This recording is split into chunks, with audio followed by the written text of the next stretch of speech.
on a tendance à penser que l'intelligence artificielle, c'est une sorte de magie faite d'algorithmes hyper complexes et secrets. Mais et si son ingrédient le plus important se trouvait juste là, sous nos yeux, un peu comme dans notre cuisine?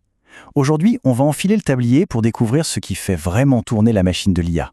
Alors oui, on parle tout le temps de ces algorithmes surpuissants, mais quel est leur ingrédient secret? Laissons de côté un instant le code et les maths. La véritable puissance de l'IA, elle se cache dans quelque chose de bien plus fondamental. Pour bien comprendre, on va utiliser une métaphore toute simple. Imaginez qu'un algorithme, c'est juste une recette de cuisine. Il vous donne les instructions, vous dit quoi faire, étape par étape, mais ce qui fait le plat, ce qui lui donne son goût, sa texture, sa qualité, eh bien ce sont les ingrédients. Et en IA, ces ingrédients, ce sont les données. Pensez au meilleur chef du monde, avec la recette la plus incroyable jamais écrite. Si on lui donne des légumes tout flétris, des produits périmés, le résultat sera forcément mauvais, non? Pour l'IA, c'est exactement la même chose. Son carburant, ce qui l'alimente, ce sont les données. Et pour ces fameux ingrédients, il y a deux choses qui sont absolument cruciales, la quantité et la qualité.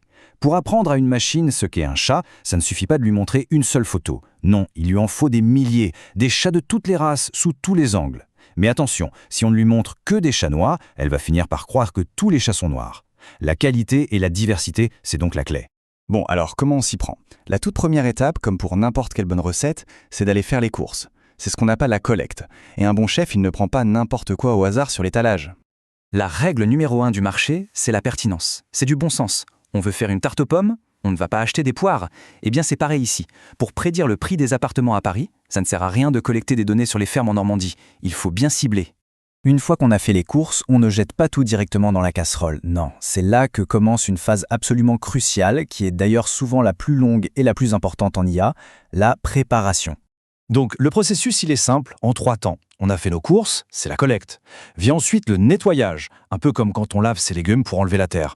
Et puis la préparation, où on les coupe, on les assaisonne pour qu'ils soient parfaits pour la recette. Le nettoyage, bon, ce n'est pas la partie la plus glamour, on ne va pas se mentir, mais c'est vital. Les données brutes, c'est souvent plein de petites imperfections. Des âges négatifs, des adresses e-mail en double, des infos qui manquent. Il faut enlever toutes ces mauvaises herbes pour ne garder que des informations saines et fiables. Et enfin, la préparation. Là, il s'agit de mettre toutes les données dans un format que la machine peut comprendre. C'est un peu comme s'assurer que toutes les mesures sont dans la même unité, tout en grammes par exemple, ou de couper tous les légumes en morceaux de taille égale pour que la cuisson soit bien uniforme. Mais pourquoi tout ce travail? Pourquoi être si méticuleux? Est-ce que c'est vraiment si important? La réponse est oui, absolument. Parce que si on saute ces étapes, on fonce droit vers une catastrophe bien connue dans le monde de l'informatique. Que se passe-t-il avec des ingrédients pourris? Pas besoin d'être un grand chef pour le deviner, le plat sera au mieux très décevant, au pire complètement immangeable. Pour l'IA, le principe est malheureusement le même. Les anglo-saxons ont une expression géniale pour ça. Garbage in, garbage out.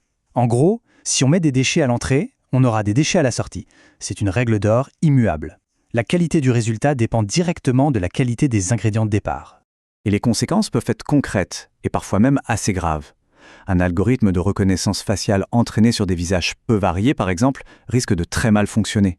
Un modèle qui doit prédire des prix immobiliers, si on lui donne des maisons à 0 €, il va sortir des prédictions complètement absurdes.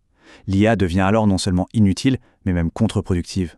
Allez, à cette théorie, on met la main à la pâte. On enfile notre tablier de Data Chef et on va regarder ensemble un exemple très concret avec des données immobilières.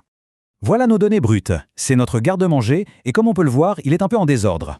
Avant de pouvoir cuisiner un bon modèle pour prédire les prix, il va falloir faire un grand tri. Prenez une petite seconde. En regardant ce tableau, est-ce qu'il y a des choses qui sautent aux yeux? Il y a plusieurs anomalies, certaines sont même assez flagrantes. Alors on les a? La maison C avec ses 0 m², c'est un peu conceptuel. La maison D avec une chambre négative, un sacré défi architectural. Sans oublier la maison E qui est juste un copier-coller de la A, et puis la F où il manque une information essentielle.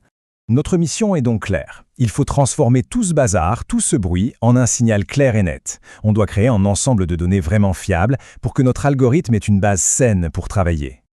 Et voilà, après un petit peu de travail en cuisine, le doublon a été supprimé, on a estimé une taille logique pour la maison C, on a corrigé l'erreur absurde pour la D, et on a comblé l'information manquante pour la F. Notre base de données est maintenant propre et cohérente. On a enfin des ingrédients de qualité pour notre recette. Et c'est ça, la grande leçon à retenir de tout ça. L'algorithme et les données Ce sont des partenaires inséparables. L'un ne peut absolument pas briller sans l'autre. Le succès d'un projet d'IA dépend au moins autant de la qualité de la préparation en cuisine que de la sophistication de la recette. Ce qui nous amène finalement à une question assez vertigineuse. Si l'IA ne fait que refléter la qualité, mais aussi les défauts et les biais des données qu'on lui donne, où se situe vraiment son intelligence? C'est une question qui mérite qu'on y réfléchisse.